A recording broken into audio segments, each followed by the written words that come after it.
Bonjour, bonjour, c'est Sergueï. Ça fait quelques semaines, quelques mois que je n'ai pas fait de vidéo. Alors sur cette chaîne, on a déjà bien parlé des Panchakoshas, des Trigunas, des Panchavayus, beaucoup de sujets, d'aspects en lien avec les philosophies yogiques. Bien sûr, on a parlé des pranayam, du yoga asana et d'autres choses. Et aujourd'hui, nous allons parler de Sankalpa. Je ne sais pas si on prononce le A, souvent dans sanskrit, le A, le dernier A est omis, donc on va dire Sankalpa. C'est l'intention, la graine d'intention, c'est comme ça qu'on qu'on l'appelle, qu'on la traduit. Sur Internet, on parle d'une, alors j'ai pris quelques mots, d'une résolution, d'une formulation, d'une intention, d'une volonté, une certaine, qu'est-ce que je trouvais encore?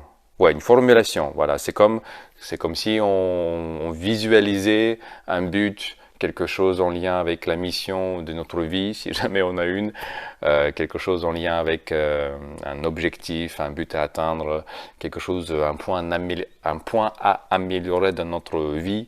De préférence, pas en lien avec l'ego, donc je veux pas faire un sankalpa, une graine d'intention sur je vais être au plus riche ou au plus fort, si derrière l'intention c'est de le mettre en avant et se sentir un peu différent.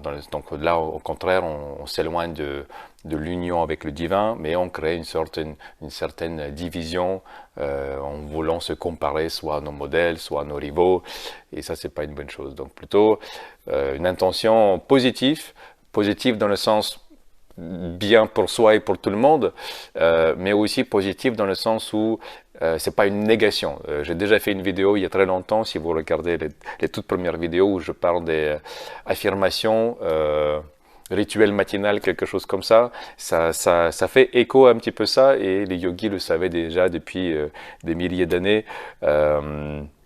Donc il s'agit d'affirmation, voilà, c'est voilà le mot que j'ai cherché, affirmation positive. Donc on va pas dire je ne vais pas avoir peur de X ou Y, ou enfin on va pas utiliser ne pas ou pas quelque chose de négatif. C'est pas j'arrête de fumer parce qu'il y a le fait de je ne fume plus, mais plutôt de se dire je suis libre de toute dépendance. Voilà un exemple simple. Donc il faut la visualiser, il faut aussi y ajouter les cinq sens. C'est pas juste une phrase qu'on va répéter. Spoiler, c'est une phrase qu'on va répéter mentalement au moins 3 fois, on va dire, et on va la visualiser. Donc on va vraiment ressentir les sensations, les émotions, les sentiments dans cette chose qu'on veut ressentir. Donc par exemple, il faut que ce soit précis, concis, clair, réalisable. Donc on peut pas juste dire, enfin on peut juste se dire je suis heureux, je suis paisible, je suis calme. Oui, ça peut nous aider, mais ça vient du monde des affaires. On veut aussi des objectifs SMART. Donc, enfin, je sais plus l'acronyme, mais en gros, c'est quelque chose qui est réalisable dans la vraie vie, quelque chose qu'on peut vérifier que ça s'est vraiment réalisé. Donc, on peut se dire, par exemple, tous les jours, je me réveille avec le sourire. Voilà, quelque chose qu'on peut dire, ah bah tiens, ça fait un mois déjà que je me réveille en souriant. Donc mon sankalpa s'est réalisé, la graine a poussé, ça a germé, ça a donné quelque chose et je peux passer à autre chose. Il faut savoir que des fois une sankalpa peut durer toute une vie, plusieurs années, et si on veut, on peut avoir des mini sankalpas temporaires. Quand tout va vraiment mal, bah, on peut s'autoriser à changer un petit peu de son sankalpa primaire, on va dire, et sortir un peu d'une période difficile, émotionnellement, financièrement ou physiquement, en changeant de ça. Faut pas que ça change, on va préférer de garder les mêmes mots, la même visualisation pour vraiment enraciner et laisser cette idée de mûrir, pas mourir, mais mûrir, c'est le contraire, de mûrir en nous, dans le subconscient et qu'elle se réalise. Quand le faire, le plus souvent, enfin, il y a différentes manières. Donc, soit on dit quand on se couche, juste avant de se coucher, juste après le réveil. Donc là, on est dans les états hypnagogique, si ma mémoire est bonne, donc l'état entre sommeil et éveil, ou un mot très sympa que j'ai découvert juste avant, hypnopompique, quelque chose comme ça. Donc c'est quand du sommeil on passe à l'état de veille. Et justement l'état de conscience est un petit peu modifié naturellement, et c'est là où on est plus ouvert, l'esprit est plus ouvert aux suggestions, l'esprit est plus malléable, et c'est là où on va le nourrir de bonnes choses. C'est tout le contraire des gens qui sont par exemple déprimés ou anxieux, qui eux ont une manière de penser, ils ont des croyances très enracinées qui les limitent, qui les paralysent, des croyances, des idées, des notions, des conditionnements qu'ils ont reçus de leurs parents, de leurs amis, de la société ou de leur propre expérience. Et ça, justement, on essaie de les remodeler. C'est ça tout le but de Sankalpa. Attends, je vais regarder un petit peu si j'ai bien placé les mots que je voulais dire. Donc on parle d'une dédicace, d'un vœu, d'un but défini, une attention particulière pour créer un changement en nous-mêmes et dans notre manière d'interagir avec le monde. Voilà, donc tout ça. Donc c'est pas je veux être fort ou je veux avoir ma maison. C'est quelque chose de plus, c'est quelque chose dont tout le monde pourrait au final profiter. Par exemple, je peux dire, je suis tous les jours, je suis en harmonie avec le monde. Donc là, c'est pas juste moi, mais c'est dans mes interactions avec le monde où je rayonne de cette harmonie, que ce soit avec, que sais-je, la caissière dans l'intermarché, pas intermarché, mais supermarché, avec mes amis, mes collègues, ma famille, voilà, que je rayonne et que les gens sentent un bien-être, une aisance, un état d'esprit apaisé, et eux aussi vont en profiter. Donc ça doit être court, positif, clair, facile à comprendre, formulation doit rester la même, donc résultat doit être vérifiable, concret et précis, c'est ce que j'ai dit. Voilà, c'est une visualisation et aussi une sorte de phrase, donc une phrase qu'on va prononcer mentalement. Et selon les conseils, on dit que il faut la prononcer mentalement 3 fois, et aussi il ne faut pas que d'autres personnes la sachent. Le sachent si c'est Sankalpa, ou la sachent si c'est la phrase. Il ne faut pas qu'ils sachent ce que c'est. Et ça, c'est justement pour éviter tout jugement ou toute... je ne sais même pas pourquoi. Moi, a priori, ça ne me gênerait pas, mais je vois l'idée. Il faut que ça reste un petit peu secret, que c'est juste entre nous et nous-mêmes. C'est une sorte de dualité dans la tête entre nous, notre ego et l'observateur, le témoin neutre, et qu'on laisse ça dans le jardin intérieur se développer. Voilà. Et sinon, qu'est-ce que j'ai encore mis? Oui, donc quand le faire, j'ai dit soit au réveil, soit pendant Yoga Nidra, donc une sorte de état de conscience modifié pendant une relaxation. Donc on va scanner le corps, ça dépend vraiment comment on le fait. Si on fait vraiment l'ancienne, soit on va poser des couleurs, des divinités, un certain yantra et des mantras, donc des sons ou des symboles dans le corps. Soit tout juste, on va dire, dans un accord relaxé. Un exemple simple, moi ce que j'aime le faire, c'est avant ma pratique de asana, donc la partie physique, et juste après. Donc une fois que j'ai commencé, et avant la clôture de la séance, quoi.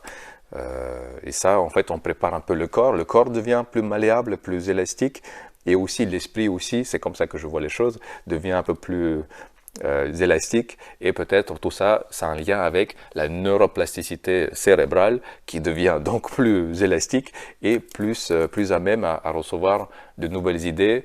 Donc ce qui à la base pourrait nous paraître comme impossible, inconcevable, irréaliste, bah, au final, à travers cette neuroplasticité, bah, finalement, c'est pas si fou que ça ou si folle que ça comme idée, si on arrive à les visualiser.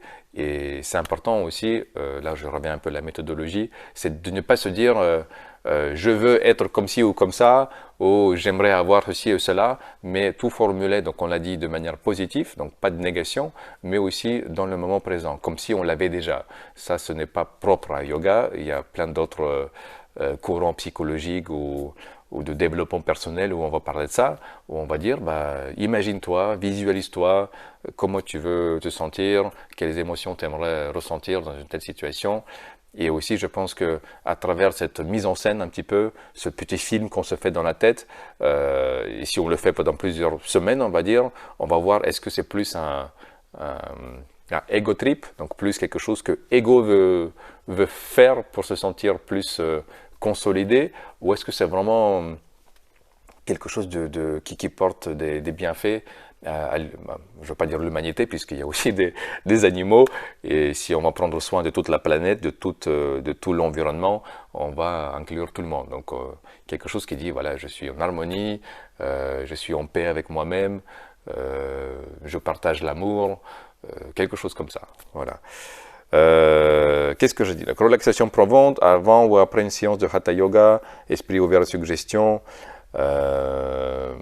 Voilà, vraiment s'y mettre dans cette position dans laquelle on visualise ce qu'on aimerait visualiser dans la vraie vie.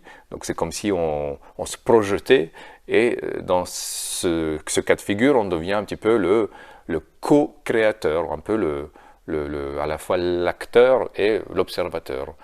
Voilà.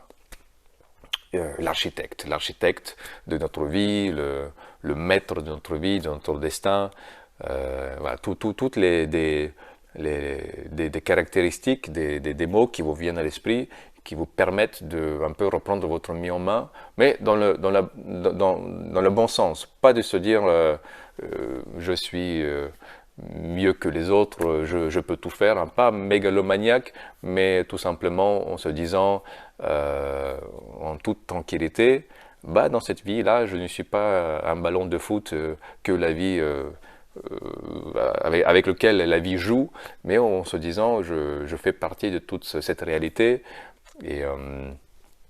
et si on veut, ben on peut vivre une vie un peu plus épanouie, plus remplie de bonnes émotions, en atteignant de nouveaux objectifs, en réalisant certains de ces rêves qui, à la base, pourraient paraître complètement loufoques, mais au final, qui peuvent être réalisables avec Sankalpa. Mais encore une fois, je me répète, ce qui prime, c'est surtout quelque chose en lien avec le dharma, donc le but de la vie, la mission de la vie, l'objectif principal, pourquoi je suis là, quel est mon but ultime, et pas dans le sens où si je veux ça et si je l'acquiers, alors je serai heureux. Ça, c'est plus égo, quoi. Si je veux avoir des gros biscottos, ou que sais-je, une nouvelle voiture, ou une maison, ou une femme de mes rêves, alors je serai heureux. Ça serait un peu